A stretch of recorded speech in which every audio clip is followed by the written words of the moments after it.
Morning class, this is Tushar sir. I am going to take lecture physics. Chapter will be moving charge and magnetism, and today's topic will be torque on a rectangular current carrying loop placed in uniform magnetic field. एक समान चुंबकीय क्षेत्र में आयताकार वैद्युत धारावाही पास पर लगने वाला बल आउटपुट। ठीक है, ये आपका आज का टॉपिक है।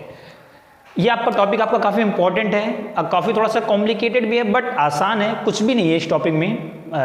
देखो टॉपिक में स्टार्ट करता हूँ। सबसे पहले टॉपिक क्या आपका, torque on a rectangular current loop in a uniform magnetic field. मतलब कि आपके पास एक रेक्टेंगुलर करंट लूप है। रेक्टेंगुलर मतलब आयताकार, यानी कि आपके पास एक रेक्टेंगुलर इस तरीके का एक लूप है, उसके अंदर करंट फ्लो हो रही है। क्योंकि टॉपिक क्या है, रेक्टेंगुलर करंट लूप। उसको आपने कहां पे रखा है, यूनिफॉर्म मैग्नेटिक फील्ड, एक समान चुंबकीय क्षेत्र के अंदर आपने उसको रखा है। तो उसके ऊपर कितना टॉर्क लगेगा, कितना बल आघूर्ण लगेगा, वो आपको फाइंड आउट करना है। तो पूरा का पूरा जो कॉन्सेप्ट है, मैंने यहाँ पे एक डायग्राम बना के रखा है, वो डायग्राम आप समझो। सबसे पहले आपको बनाना क्या है, अब मैं टॉपिक से आपको वन बाय वन एक्सप्लेन करता हूं। सबसे पहले आपको क्या बनाना है, यूनिफॉर्म मैग्नेटिक फील्ड। क्या बनाना है, यूनिफॉर्म मैग्नेटिक फील्ड। सबसे पहले मुझे ये बनाना है। तो मैंने क्या किया, एक मैग्नेट मैंने ये लिया नॉर्थ पोल, एक मैग्नेट मैंने ये लिया साउथ पोल। ये चुंबक है तो ये अपने सराउंडिंग में मैग्नेटिक फील्ड क्रिएट करेगा। ये मैग्नेट है तो ये भी अपने सराउंडिंग में मैग्नेटिक फील्ड क्रिएट करेगा। ये भी चुंबकीय क्षेत्र उत्पन्न करेगा, ये भी चुंबकीय क्षेत्र उत्पन्न करेगा। मैग्नेटिक फील्ड की डायरेक्शन कहाँ पर होगी, तो मैग्नेट के लिए मैग्नेटिक फील्ड की डायरेक्शन होती है फ्रॉम नॉर्थ टू साउथ, उत्तरी ध्रुव से दक्षिणी ध्रुव की तरफ। ये होती है मैग्नेटिक फील्ड की डायरेक्शन। तो नॉर्थ पोल साउथ पोल, तो मैग्नेटिक फील्ड की डायरेक्शन नॉर्थ टू साउथ। ये हमारा जो मैग्नेटिक फील्ड है ये यूनिफॉर्म है कि नॉन यूनिफॉर्म है, तो यहां पर ये जो मैग्नेटिक फील्ड लाइन है ये एक दूसरे के पैरेलल है। It means the magnetic field will be uniform. ये चुंबकीय क्षेत्र रेखाएं एक दूसरे के समांतर हैं, इसलिए ये जो चुंबकीय क्षेत्र होगा वो कैसा होगा, आपका एक समान चुंबकीय क्षेत्र है। ठीक है, क्लियर। तो ये बन गया हमारा यूनिफॉर्म मैग्नेटिक फील्ड। तो यूनिफॉर्म मैग्नेटिक फील्ड, एक समान चुंबकीय क्षेत्र आपने कैसे बनाया, आपने एक मैग्नेट लिया नॉर्थ पोल यहां पे रखा, फिर नॉर्थ पोल एक मैग्नेट यहां पर, एक मैग्नेट आपने लिया यहां पर साउथ पोल। तो ये मैग्नेटिक फील्ड लाइंस कैसे बनेगी, नॉर्थ टू साउथ। ये आपका इस तरीके से आपका यूनिफॉर्म मैग्नेटिक फील्ड यहां पर क्रिएट हुआ। डायग्राम देखो, जितना मैं आपको डायग्राम में बता रहा हूं अभी आपको केवल उतना ही देखना है। सबसे पहले देखो यहां पर एक मैंने ये मैग्नेट लिया, एक मैग्नेट मैंने ये लिया, ये मैग्नेट नॉर्थ पोल, ये मैग्नेट साउथ पोल। ये क्या है आपका, एक मैग्नेट, स्ट्रॉन्ग मैग्नेट, चुंबक। पहला पॉइंट क्लियर। ये नॉर्थ पोल है, ये साउथ पोल है, तो चुंबक magnetic field line north to south इस तरीके से। ये किसकी डायरेक्शन हो जाएगी, बी की direction. Magnetic field line north से साउथ, इतना हो गया। अब इस यूनिफॉर्म मैग्नेटिक फील्ड के अंदर मुझे किसको रखना है, रेक्टेंगुलर करंट लूप, एक आयताकार रेक्टेंगुलर करंट लूप को मुझे रखना है। तो मैंने क्या किया, मैंने एक तार लिया, एक वायर मैंने लिया। ठीक है, वायर ये आपको समझ आ गया। अब मैंने क्या किया, एक वायर लिया, उस वायर को मैंने इस फॉर्म में बेंड किया। तो एक वायर को इस तरीके से वायर को मैंने बेंड कर दिया, तार को मैंने इस तरीके से बेंड कर दिया। ये हो गया ए बी सी डी, और इसमें से मैंने करंट फ्लो किया। मैंने यहां से करंट फ्लो किया, यहाँ पे मीन्स यहाँ पे मैंने बैटरी कनेक्ट कर दिया, जिसकी वजह से यहाँ पे करंट फ्लो रहा है। इसको आप देखो, ये जो वायर है इसका शेप कैसा है, रेक्टेंगुलर है ना। ये उसकी लंबाई और ये उसकी चौड़ाई, ये उसकी लेंथ और ये इसकी ब्रेथ। मीन्स ये जो लूप है इसका शेप कैसा है, रेक्टेंगुलर। वायर को आपने सर्कुलर फॉर्म में बेंड कर दिया तो लूप का शेप कैसा हो जाएगा, that is called circular loop. यहाँ पे कैसा लूप है, रेक्टेंगुलर लूप, आयताकार लूप। ठीक, तो ये उसकी लंबाई हो जाएगी, ये उसकी चौड़ाई हो जाएगी, उसमें करंट फ्लो हो रहा है इस तरीके से। देखो ये हो गया कौन सा लूप, रेक्टेंगुलर लूप, और ये आपका हो गया यूनिफॉर्म मैग्नेटिक फील्ड। अब क्वेश्चन में क्या दिया है, क्वेश्चन में दिया है कि यूनिफॉर्म मैग्नेटिक फील्ड के अंदर आप रेक्टेंगुलर करंट लूप को रखो। मींस इस लूप को उठा के मैंने इसके अंदर प्लेस कर दिया। इस लूप को उठाकर इसके अंदर प्लेस कर दो। देखो यहाँ पे डायग्राम, ये ए बी सी डी, ये आपके पास एक रेक्टेंगुलर लूप है, ये टर्मिनल ए, ये टर्मिनल डी, इन दोनों को मैंने एक बैटरी के साथ मैंने कनेक्ट कर दिया, बैटरी के साथ कनेक्ट कर दिया। उसके बाद से यहाँ पर एक मैंने लगा दिया की। क्लियर? मीन्स यहाँ पर करंट आपका इस तरीके से फ्लो होगा, ये माइनस है ये प्लस है, मीन्स करंट की डायरेक्शन ये हो जाएगी। इस तरीके से आपका सर्किट में करंट आपका फ्लो हो रहा है। ठीक है, अब ये है यूनिफॉर्म मैग्नेटिक फील्ड और ये है रेक्टेंगुलर करंट कैरिंग लूप। ये आपका टॉपिक कंप्लीट। अब आपको रेक्टेंगुलर करंट लूप को आपने यूनिफॉर्म मैग्नेटिक फील्ड के अंदर रख दिया, तो उसके ऊपर कितना टॉर्क होगा ये आपको फाइंड आउट करना है, कितना टॉर्क लगेगा। अब टॉर्क कैसे लगेगा वो हम यहाँ पे डील करते हैं। ठीक है, देखो टॉर्क कैसे लगेगा वो हम यहाँ पे डील करते हैं। सबसे पहले डायग्राम पे देखो, अब डायग्राम पे फोकस करो। ये बताओ यहाँ पे करंट की डायरेक्शन, ये करंट की डायरेक्शन आई, ये करंट आपका इधर जा रहा है B to C, फिर करंट कहाँ जा रहा है C to D, फिर करंट कहाँ जा रहा है D to A, A to B, B to C, C to D and D to A। ये हमारी हो गई किसकी डायरेक्शन, करंट की डायरेक्शन। क्लियर? अब समझो आप, मैंने आपको बताया है कि force acting on a current carrying wire placed in uniform magnetic field. Force acting on a current carrying wire placed in a uniform magnetic field. एक मैंने आपको कॉन्सेप्ट बताया है, मान लो कि यहाँ पर ये एक वायर है, इसमें आई करंट फ्लो हो रहा है, इसकी लेंथ है L और यहाँ पर ऑलरेडी एक मैग्नेटिक फील्ड है। इस तरीके से मैग्नेटिक फील्ड कितना B, ये एक वायर है, वायर की लेंथ कितनी है L है, वायर में कितना करंट फ्लो रहा है I करंट फ्लो रहा है। वायर ऑलरेडी आपका B मैग्नेटिक फील्ड में रखा है, तो आपको पता है कि तो इस वाले वायर के ऊपर फोर्स लगना शुरू हो जाएगा। फोर्स कितना लगेगा, F is equal to BIL sine theta.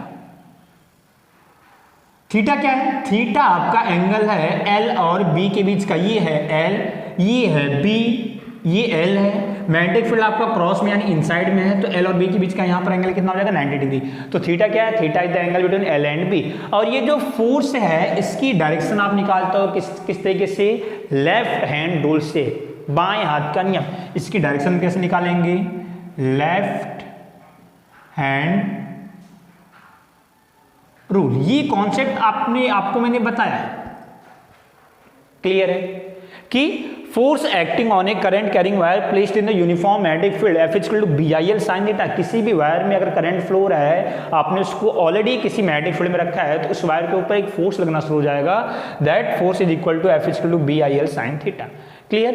अभी आप मुझे ये बताओ, ये जो वायर है A B, ये जो वायर है A B, इस वायर में कितनी करंट फ्लो रही है, I करंट। वायर की लेंथ कितनी, तो वायर की ये जो लेंथ है इसको मैंने यहाँ पर रिप्रेजेंट किया है, इसकी लेंथ कितनी है B, इसकी लेंथ कितनी B, मीन्स यहाँ पर एक वायर है, उसमें कितनी करंट फ्लो रही है, I करंट फ्लो रही है, इसकी लेंथ कितनी है B लेंथ है, और यहाँ पर बीच में मैग्नेटिक फील्ड कितना है B मैग्नेटिक फील्ड है। तो इस वाले वायर के ऊपर एक फोर्स लगना शुरू हो जाएगा। मीन्स मैंने यहाँ पे लिखा फोर्स एक्टिंग ऑन वायर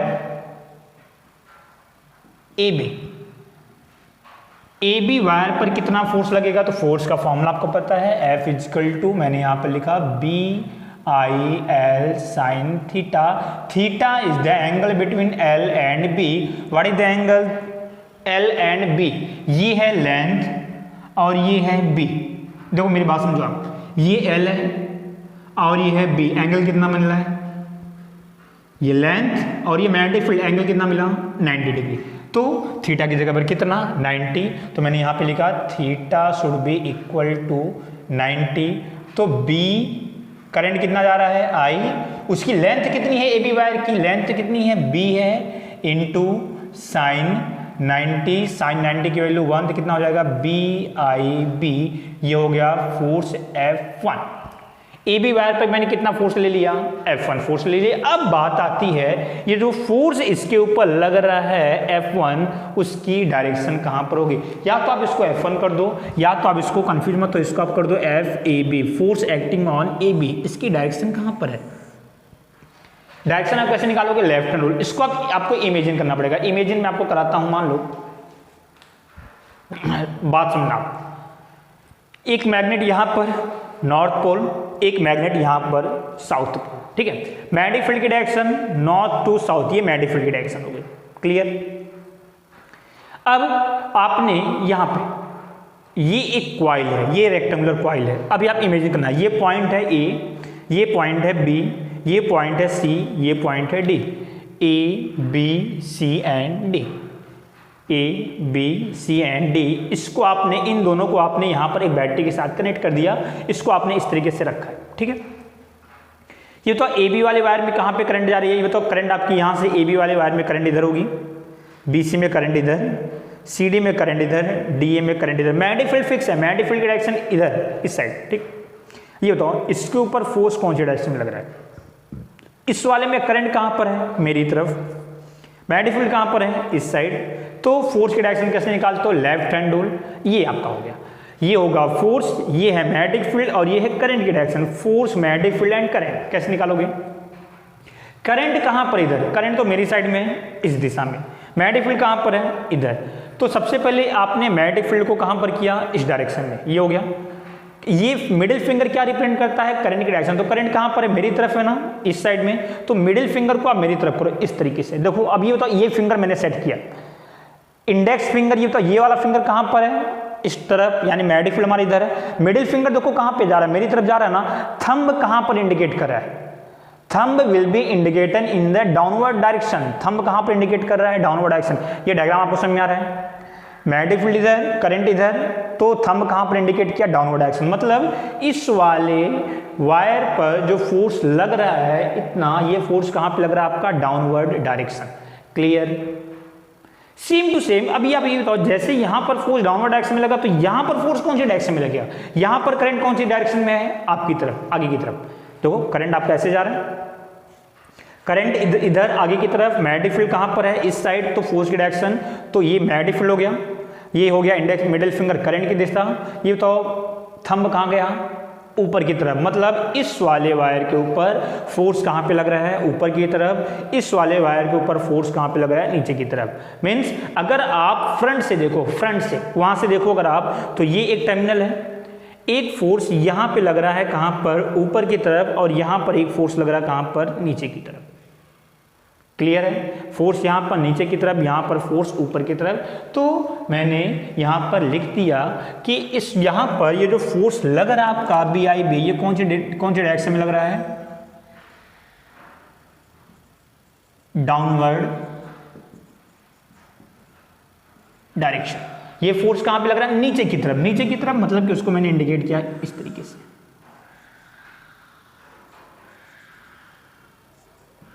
ये फोर्स है आपका FAB, AB के ऊपर जो फोर्स लग रहा है वो कहां पे लग रहा है, वो नीचे की तरफ है। ये इसको आप इमेजिन करना। बात करते हैं BC के ऊपर लगने वाला फोर्स। ये तो BC के ऊपर फोर्स कौन से डायरेक्शन में लगेगा, तो मैंने यहां पे लिखा फोर्स ऑन BC। फोर्स, ये बताओ यहां भी एक वायर है, इसकी लेंथ कितनी है, L, ठीक है। इसमें कितनी करंट फ्लो रहा है, I, और इसको भी आपने मैग्नेटिक फील्ड के इफेक्ट में रखा है। तो यहां पर इसके ऊपर फोर्स कितना, वही फोर्स लगेगा, F = BIL sin theta. What is the theta, theta is the angle between L and B। L कहां पर, यहां पर। ये बताओ L तो ये होगा, B कहां पर है, B भी वहीं पे है। एंगल कितना हो जाएगा, एंगल मिल जाएगा आपको 0 डिग्री। एंगल कितना, 0 डिग्री। तो थीटा की जगह पर आप पुट अप कर दो कितना, 0। यहां पर BIL sin 0, साइन 0 की वैल्यू 0, तो फोर्स कितना हो जाएगा, 0 हो जाएगा। मीन्स BC के ऊपर कितना फोर्स लग रहा है, 0 फोर्स लग रहा है। अब मैं बात करता हूं CD की बात, CD के ऊपर कितना फोर्स लग रहा है। तो फिर से मैंने यहां लिखा force on CD, force F = BIL sin theta.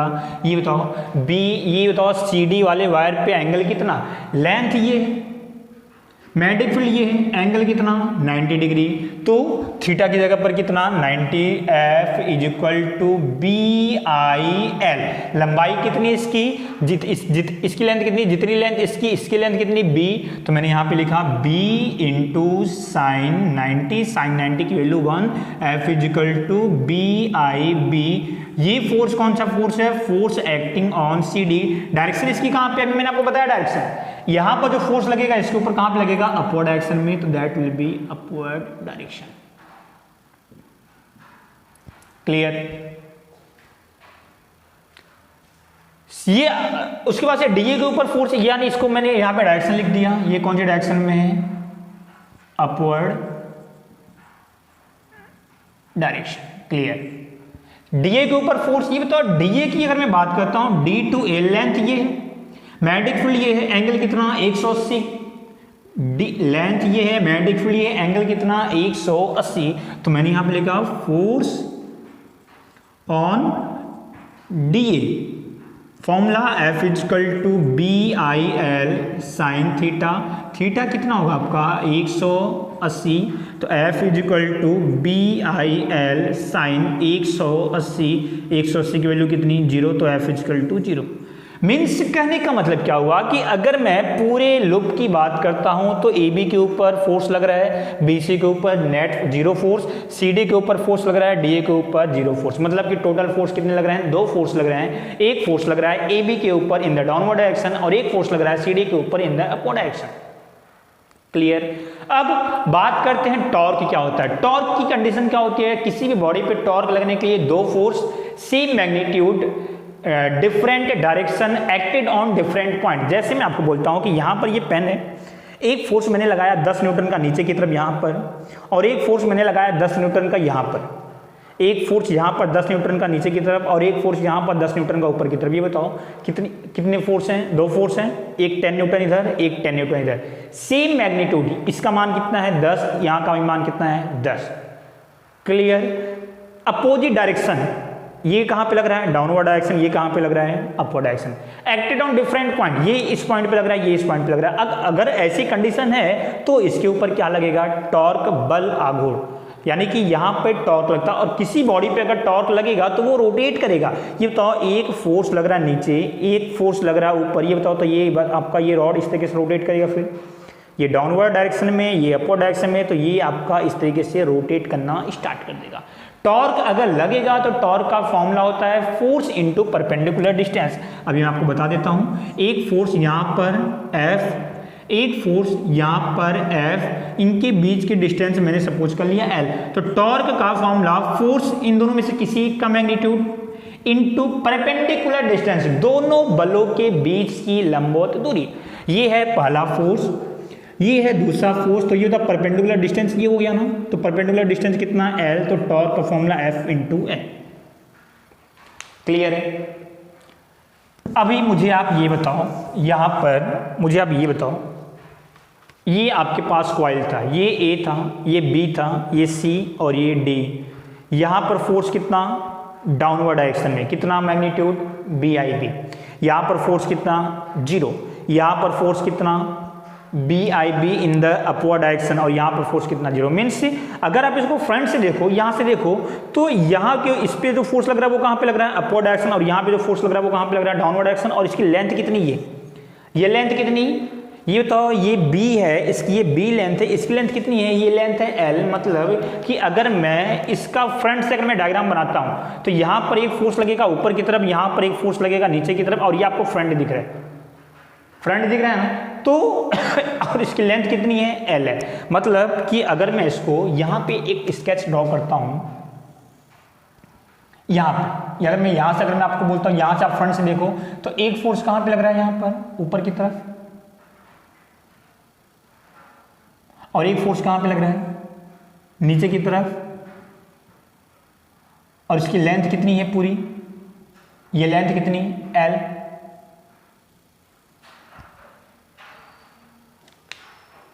ठीक है। ये बताओ यहां पर फोर्स डाउनवर्ड, यहां पर फोर्स अपवर्ड, दोनों फोर्स का मैग्नीट्यूड सेम, ये फोर्स है BIB, ये फोर्स है BIB, डिफरेंट डायरेक्शन, ये डाउनवर्ड डायरेक्शन में है, ये अपवर्ड डायरेक्शन में, डिफरेंट पॉइंट, ये नहीं इस पॉइंट पे लग रहा है, ये इस पॉइंट पे लग रहा है, तो 100% यहाँ पे क्या लगेगा, टॉर्क आपका लगना शुरू हो जाएगा। मतलब यहाँ पर एक टॉर्क लगेगा। टॉर्क लगने के कारण ये होता है, ये फोर्स ऊपर की तरफ लग रहा है, ये फोर्स नीचे की तरफ लग रहा है, तो टॉर्क लगने के कारण that coil will be rotate, ये कॉइल आपका इस तरीके से मैग्नेटिक फील्ड में रोटेट करना आपका स्टार्ट कर देगा। मतलब ये कॉइल आपका रोटेट अभी करना स्टार्ट कर देगा। टॉर्क यहां पर कितना लगेगा, टॉर्क यानी बल आघूर्ण कितना लगेगा, force into perpendicular distance. Force कितना है, एफ ए बी और एफ सी डी दोनों का तो मान समान है। फोर्स कितना है आपका, B I B into perpendicular distance, दोनों फोर्स के बीच की डिस्टेंस। ये तो ये पहला फोर्स, ये दूसरा फोर्स, परपेंडिकुलर डिस्टेंस तो यही है ना, कितना एल, तो एल। क्लियर है। अब मैं यहां पे आपको बोलता हूं B I B into L, ये क्या है, कॉइल पे आओ, ये बताओ, ये लेंथ है और ये ब्रेथ है, लेंथ इंटू ब्रेथ मतलब एरिया, ये क्या हो गया आपका एरिया, यानी कि कॉइल का जो एरिया है वो कितना है, एल गुणे बी, यानी कि इसकी जगह पे आप चाहो तो एरिया भी लिख सकते हो, तो B I A, torque is equal to B I A, ये आपका एक फॉर्मूला हो गया। यहीं पे आप एक बात समझना, मैं आपको एक पॉइंट बता रहा, आप उसको ध्यान से समझना। ये तो टॉर्क का फॉर्मूला हो गया, torque is equal to B I A. एक तो मैं आपको यही बता देता हूं, इसके बाद से मैं आपको थोड़ा सा और एक्सपेंड करके उसको बताता हूं, ठीक है। जैसे मैग्नेटिक फील्ड कौन सी क्वांटिटी है, वेक्टर। एरिया कौन सा क्वांटिटी है, एरिया आपका एक वेक्टर क्वांटिटी है, और एरिया की डायरेक्शन होती है सरफेस के परपेंडिकुलर एंड आउटसाइड, सतह के लंबवत और बाहर की तरफ। ये एक वेक्टर क्वांटिटी है, ये भी एक वेक्टर क्वांटिटी है। मैंने यहां पे लिखा बी के ऊपर वेक्टर, ए के ऊपर वेक्टर इंटू आई, दो सदिश राशि को मैं मल्टीप्लाई करता हूं। टॉर्क भी एक वेक्टर क्वांटिटी है, टॉर्क की डायरेक्शन होती है क्लॉकवाइज वो रोटेट कर रहा है कि एंटी क्लॉकवाइज रोटेट कर रहा है, बल आघूर्ण की भी दिशा होती है, तो ये भी कौन सी क्वांटिटी, ये भी एक वेक्टर क्वांटिटी है। दो वेक्टर को आपने मल्टीप्लाई किया, आपको एक वेक्टर क्वांटिटी मिलती है। दो सदिश राशि को आपने गुणा किया, एक सदिश राशि मिली। मतलब यहां पर कौन सा प्रोडक्ट होगा, डॉट होगा कि क्रॉस होगा, यहां पर आपका होगा कौन सा प्रोडक्ट, क्रॉस प्रोडक्ट। क्लियर है। अगर दो वेक्टर को मल्टीप्लाई करने पे यहां पर आपको स्केलर क्वांटिटी मिलती, अदिश राशि, तो यहां पर कौन सा प्रोडक्ट होता, डॉट प्रोडक्ट। और अगर दो को मल्टीप्लाई करने पे यहां पर आपको वेक्टर क्वांटिटी मिलती है, तो कौन सा प्रोडक्ट होता है, क्रॉस प्रोडक्ट। और ए डॉट बी का फॉर्मूला होता है ए बी कॉस थीटा, और ए क्रॉस बी का फॉर्मूला होता है ए बी साइन थीटा। ये आपने 11th में फिजिक्स में पढ़ा होगा। तो बी क्रॉस ए की जगह पर लिख सकते हो टॉर्क इज इक्वल टू, ये ए क्रॉस बी है, ये आपका हो जाएगा A B sine theta. Theta क्या है, एंगल है ए और बी के बीच का, यानी कि इसको अगर मैं पूरा एक साथ कंबाइन करता हूं तो B I A sine theta. ये आपने निकाल लिया कि इसके ऊपर जो टॉर्क लग रहा है वो टॉर्क कितना लग रहा है, वो टॉर्क लग रहा है आपका B I A sine theta. ये तो मैंने आपको बता दिया शॉर्टकट। इसके बाद से भी मैं आपको ये फॉर्मूला में एक दूसरे तरीके से भी मैं आपको ड्राइव करके बताता हूं। यहां तक कोई डाउट आपको नहीं होना चाहिए, बिल्कुल क्लियर है। यहां तक आप इसका स्क्रीनशॉट लो, फिर मैं आपको नेक्स्ट में एक्सप्लेन करता हूं आपको। देखो एक तो केस आपका ये हो गया, ठीक है। अभी मैं आपको आगे और बताता हूं। ये तो ये फर्स्ट केस आपका हो गया। इस केस में क्या है आपका, कॉइल की पोजीशन कुछ इस तरीके से है। कॉइल की पोजीशन आपकी कुछ इस तरीके से, मतलब ये ए बी सी डी इस तरीके से आपका कॉइल है। अब आपको पता है कि कॉइल आपका रोटेट करेगा, कॉइल आपका क्या करेगा, रोटेट करेगा। ये डाउनवर्ड है, ये अपवर्ड है, तो कॉइल आपका इस तरीके से आपका रोटेट करेगा। ये बताओ इस केस में ये जो अभी जो केस है, एरिया कौन से डायरेक्शन में है। अगर मैं आपसे पूछता हूँ एरिया कहाँ पर है, अगर आप इस वाले सरफेस की बात करोगे अपर सरफेस की, तो एरिया की डायरेक्शन सरफेस के परपेंडिकुलर एंड आउटसाइड, तो एरिया कहाँ पे गया, ऊपर की तरफ गया। अगर मैं डाउनवर्ड वाले सरफेस की बात करता हूँ तो एरिया की डायरेक्शन सरफेस के परपेंडिकुलर एंड आउटसाइड, तो एरिया कहाँ गया, नीचे की तरफ गया। तो आप किसी भी सरफेस की बात करो, मैं नीचे वाले सरफेस की बात करके चलता हूँ, ठीक है। इस केस में प्रेजेंट टाइम में क्या है, फोर्स नीचे की तरफ लग रहा है, फोर्स ऊपर की तरफ लग रहा है, इसका एरिया नीचे, ये बताओ एरिया कहाँ पर आएगा, परपेंडिकुलर एंड आउटसाइड, यानी एरिया कहाँ पर है, डाउनवर्ड। ध्यान से समझना, एरिया कहाँ पर है, डाउनवर्ड। मैग्नेटिक फील्ड कहाँ पर है, इधर। ये पहला केस, फर्स्ट केस, जब कॉइल आपकी इस तरीके से है, ये एरिया और ये मैग्नेटिक फील्ड, यानी कि डायग्राम में आप बताओ, ये डायग्राम में एरिया कहाँ पर है, ये एरिया होगा। मैग्नेटिक फील्ड कहाँ पर है, मैग्नेटिक फील्ड तो इस डायरेक्शन में है, ये मैग्नेटिक फील्ड की डायरेक्शन है। ये ए और ये बी, एंगल कितना, 90, एंगल कितना, 90। ये पहला केस है। अगर कॉइल आपका रोटेट करेगा, ये बताओ कॉइल जब रोटेट करेगा, मान लो ये कॉइल आपका पहले इस तरीके से था, कॉइल रोटेट करके ऐसा हो गया, समझना ध्यान से, ये एरिया ये है, कॉइल आपका रोटेट करते हुए ऐसा हो गया। ये बताओ कॉइल अगर आपका ऐसा हुआ तो ये बताओ तो एरिया ये हो गया। मैग्नेटिक फील्ड कौन सा, मैग्नेटिक फील्ड तो यही है ना, कॉइल आपका पहले ऐसा था, जब रोटेट करेगा टॉर्क लगेगा तो आपका ऐसा हो जाएगा, यानी एरिया आपका चेंज होगा। जब ये कॉइल आपका धीरे धीरे ऐसा हो जाएगा तो एरिया आपका चला जाएगा इस साइड। पहले एरिया इधर था, कॉइल मान लो कि कॉइल इस पोजीशन पर है तो एरिया आपका इधर है, समझ में आ रहा है। मैग्नेटिक फील्ड आपका इधर है, मतलब कहने का मतलब क्या हुआ कि कॉइल आपका थोड़ा सा बेंड हो गया, coil will be shift. Coil पहले आपका इस तरीके से था, अब ये वायर आपका कुछ इस तरीके से हो गया, यानी कि शेप आपका कुछ हो गया इस तरीके से। तो सिचुएशन क्या होगी वो हम यहाँ पे समझते हैं, ठीक है। ये बताओ पहले आपका था, पहले का शेप कुछ इस तरीके से था, ये पहले था, बाद में थोड़ा सा शिफ्ट हुआ, ये इनिशियल, बाद में शिफ्ट हो गया, ओके। अभी कॉइल की पोजीशन कुछ इस प्रकार है, ये अभी कॉइल हमारा कुछ इस तरीके से है। पहले जब ये वाला कंडीशन था तो एरिया कहाँ पे था, नीचे। ये तो जब ये वाली कंडीशन होगी तो एरिया हमारा चला गया इस साइड, ये एरिया हो जाएगा। मैग्नेटिक फील्ड कहाँ पर है, मैग्नेटिक फील्ड तो इसी साइड में ना, ये हमारा मैग्नेटिक फील्ड की डायरेक्शन हो जाएगी, यही हमारा पहले कॉइल भी था, यानी ये मैग्नेटिक फील्ड की डायरेक्शन हमारी इधर ही है ना। ये एरिया है, ये मैग्नेटिक फील्ड है, ये एंगल मैंने सपोज कर लिया कितना, थीटा। ये फाइनल पोजीशन। यहां पर फोर्स कहां पे लग रहा है, डाउनवर्ड डायरेक्शन। यहां पर फोर्स कहां पे लग रहा है, अपवर्ड डायरेक्शन। ये फोर्स कौन सा है, FCD, और ये फोर्स कौन सा है, FAB। और ये लेंथ कितनी है इसकी, लेंथ तो वही है ना। अगर मैं लेंथ की बात करता हूं, ये बता दो ये लेंथ कितनी है, ये A है तो ये भी तो A होगा ना। ये लेंथ कितनी है इसकी, A। क्लियर है, कोई डाउट नहीं होना चाहिए आपको। अब ये मुझे आप ये बताओ, ध्यान से समझना, क्लियर। इस वाले केस में टॉर्क कितना, इस वाले केस में तो टॉर्क आपने डायरेक्ट बता दिया, फोर्स इनटू परपेंडिकुलर डिस्टेंस, ये है फोर्स और इनके बीच की परपेंडिकुलर डिस्टेंस ये है। इस वाले डायग्राम में देख के मुझे आप ये बताओ टॉर्क कितना होगा, टॉर्क कितना, फोर्स इनटू परपेंडिकुलर डिस्टेंस, बल गुणे लंबवत दूरी। लंबवत दूरी कितनी, देखो पहला फोर्स ये है, दूसरा फोर्स ये है, ये पहला फोर्स और ये दूसरा फोर्स। परपेंडिकुलर डिस्टेंस आपका ये नहीं होगा, परपेंडिकुलर डिस्टेंस आपका ये होगा।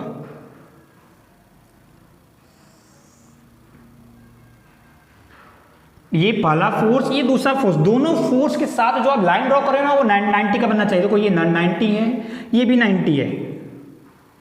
ये पहला फोर्स, ये दूसरा फोर्स, तो परपेंडिकुलर डिस्टेंस आपका ये नहीं है, क्योंकि ये वाले में देखो एंगल ये 90 है क्या, नहीं है। इसमें एंगल ये 90 है और ये भी 90, यानी कि परपेंडिकुलर डिस्टेंस कौन सा होगा, ये परपेंडिकुलर डिस्टेंस होगा ये, ठीक है। तो इस वाले में आपको क्या करना है, torque force into perpendicular distance, मतलब आपको इसकी वैल्यू चाहिए, ठीक है। ये कैसे निकालोगे आप, मेरी बात समझो आप। जैसे अगर ये एंगल 20 डिग्री का है, 20, ये बताओ तो ये पूरा तो 90 है ना। अगर ये एंगल 20 डिग्री का होगा तो ये कितने का हो जाएगा, 70। अगर ये एंगल में 20 सपोज करता हूँ तो ये कितना, 70, ये कितना, 90। ये एक ट्रायंगल दिख रहा है, ये 90 और ये 70, कितना, 160। ये भी कितना हो जाएगा, 20 हो जाएगा ना। फिर यानी कि अगर ये 20 है तो ये 70 होगा, और ये 90 होगा तो ये भी कितना हो जाएगा, ये कितना होगा, तीनों 180 होना चाहिए ना, तो ये कितना हो जाएगा 20 डिग्री। मतलब कि ये 20 था तो ये भी कितना है 20 डिग्री, मतलब ये थीटा तो ये भी कितना होगा थीटा। इस वाले ट्रायंगल में आप देखो, इस वाले ट्रायंगल में ये थीटा है, थीटा के सामने परपेंडिकुलर, ये 90 है, 90 के सामने हाइपोटेनस, बाकी जो बचा 20। इस वाले ट्रायंगल में मैं आपसे पूछता हूं कि आप साइन थीटा बताओ कितना होगा। तो साइन थीटा, थीटा के सामने परपेंडिकुलर,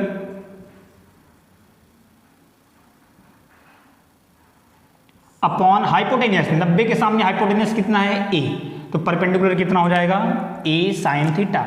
मतलब परपेंडिकुलर ये आपका हो जाएगा a साइन थीटा। मतलब ये जो वैल्यू है, ये वैल्यू कितनी आ गई a साइन थीटा। दो, पहला फोर्स दूसरा फोर्स, दोनों फोर्स के बीच की परपेंडिकुलर डिस्टेंस कितनी है a साइन थीटा। तो मैंने यहाँ पे फोर्स बल कितना था BIB इंटू परपेंडिकुलर डिस्टेंस कितना है आपका a साइन थीटा। क्लियर है, कुछ डाउट नहीं। BIB इंटू a ये हो जाएगा आपका एरिया, तो a साइन थीटा। ये फॉर्मूला मैंने अभी आपको ऑलरेडी बताया हुआ है, BI साइन थीटा। तो टॉर्क कितना आपका आ जाएगा BIA साइन थीटा। एक टर्न होगा तो सिंगल टर्न, अगर यहां पे इस तरीके से 2 कॉइल है तो 2 से मल्टीप्लाई, 3 कॉइल है तो 3 से मल्टीप्लाई। इस तरीके से अगर यहां पर n टर्न है तो, अगर यहां पे n टर्न है तो इफ n टर्न, तो टॉर्क कितना, टॉर्क इक्वल टू n से मल्टीप्लाई, तो n BIA sign theta. Clear है। चाहो तो आप इसको लिख भी सकते हो, इसको आप क्या लिख सकते हो, अभी मैंने आपको बताया था ये BIA साइन थीटा है। अगर मैं इसको वेक्टर की फॉर्म में लिखूं, वेक्टर की फॉर्म में, तो यहाँ पे टॉर्क B और A, इसको मैं लिख सकता हूं B cross A into I, कोई दिक्कत वाली बात नहीं। वेक्टर की फॉर्म में I इंटू A, इसको आप बोलते हो M, I इंटू A, ये जो मल्टीप्लाई प्रोडक्ट है I इंटू A, इसको आप बोलते हो M, M को आप बोलते हो magnetic dipole moment, magnetic dipole moment, चुंबकीय द्विध्रुव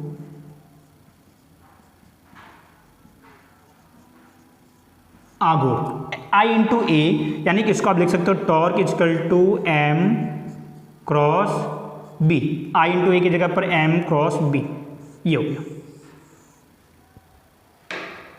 ठीक है, तो M क्या है, मैग्नेटिक डाइपोल मोमेंट, चुंबकीय द्विध्रुव आघूर्ण। तो I इंटू A की जगह पे मैंने लिख दिया M। तो अगर हम किसी भी यूनिफॉर्म मैग्नेटिक फील्ड में अगर हम रेक्टेंगुलर करंट कैरिंग कॉइल को रखते हैं तो इसके ऊपर टॉर्क लगता है। टॉर्क कितना लगता है NBIA sine theta, where theta is the angle between A and B। Theta क्या आपका A और B के बीच का कोण है। एक बात आप समझना थोड़ा सा, अगर कॉइल हमारा ऐसा है, थीटा कितना, थीटा क्या है A और B के बीच का एंगल, A कहाँ पर है नीचे, B कहाँ पर है इधर, एंगल कितना 90, थीटा कितना हो गया 90, साइन 91। तो टॉर्क कितना मिला आपको NBIA, मतलब यहाँ पे टॉर्क लग रहा है। टॉर्क लगेगा तो ये रोटेट करेगा, रोटेट करते करते ये इस तरीके से हो गया। कॉइल अगर आपका इस तरीके से हो गया तो एरिया कहाँ गया, एरिया आपका गया इस साइड, ये तो ये है एरिया और ये है मैग्नेटिक फील्ड, तो एंगल कितना 0। अगर एंगल 0 हो गया तो टॉर्क कितना है 0, टॉर्क यहां पर 0 हो गया, मतलब ये टॉर्क नहीं लग रहा है। टॉर्क नहीं लग रहा है तो भी ये रोटेट करता है। क्यों रोटेट करता है, ड्यू टू इनर्शिया, जड़त्व के कारण ये आपका रोटेट करेगा। इनर्शिया क्या होता है, इनर्शिया किसी बॉडी की प्रॉपर्टी होती है जिसके कारण वह जिस स्टेट में है वो उसी स्टेट में रहना चाहता है। मतलब कि कॉइल अगर आपकी इस तरीके से थी तो आपका एंगल कितना 90 डिग्री है। जब एंगल 90 डिग्री है तो ये टॉर्क इसके ऊपर लग रहा है, टॉर्क लगने के कारण ये रोटेट कर रहा है। लेकिन जब एंगल आपका 0 डिग्री हो गया तो इसके ऊपर कोई भी टॉर्क नहीं लगेगा, टॉर्क नहीं लगेगा, लेकिन फिर भी कॉइल रोटेट करता है ड्यू टू इनर्शिया। पहले ये रोटेट कर रहा था तो ये जिस स्टेट में है उसी स्टेट में रहना चाहता है, उसके कारण ये फिर से रोटेट करेगा। समझ में आ गया ना। तो यहां से आपका ये पूरा का पूरा फुल टॉपिक आपका कंप्लीट हुआ। Torque on a rectangular current carrying loop placed in the uniform magnetic field. Okay, you take a screenshot.